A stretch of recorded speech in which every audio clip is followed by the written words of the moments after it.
د ننګرهار شینوار ولسوالۍ خروالۍ له لوري د ولسوالۍ کې بېلابېلې رغنیزې پروژې پیل شوي. د شینوار ولسوالۍ خروال کاري عالمدین نیازی وایي د خروالۍ د 11.2 میلیونه افغانیو پرختې بودیجې پر مټې د ولسوالۍ کې د سړکونو، پلونو، پل لارو جوړول او یو شمېر نورې رغنیزې پروژې پیل کړي دي.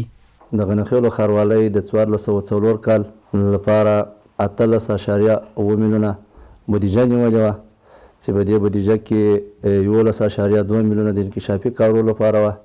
چې په هغو کې موږ د 1404 کال لپاره یو څه پروژې د کار لاندې دي، چې په هغه کې یو د مارکو لیسې سړک ده او همدارنګه د هسپتال یو پل ده او سولري پایې دي او دغسې د مارکو غنخیلو په بازار کې پیادهروونه دي. د شینوار ولسوالۍ اوسیدونکي پردون په کرمند ولسوالۍ کې د خروالۍ له لوري د بېلابېلو رغنیزو پروژو په پیل د خوښۍ ترڅنګ د خروالۍ له مسؤلینو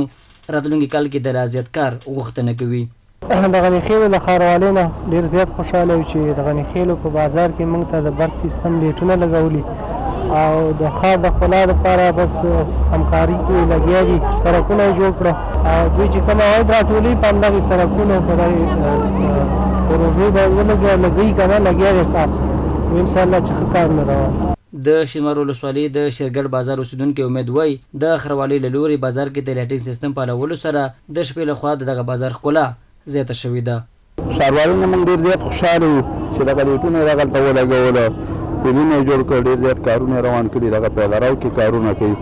ډېره مننه کوو د ښاروالۍ نه. د شینوار ولسوالۍ خروالۍ مسؤلین دغه راز ولسونو ته ډاډ ورکوي چې راتلونکي کال کې به هم د پرختې بودیجې پر مټ بېلابېلې رغنیزې پروژې ترسره کړي.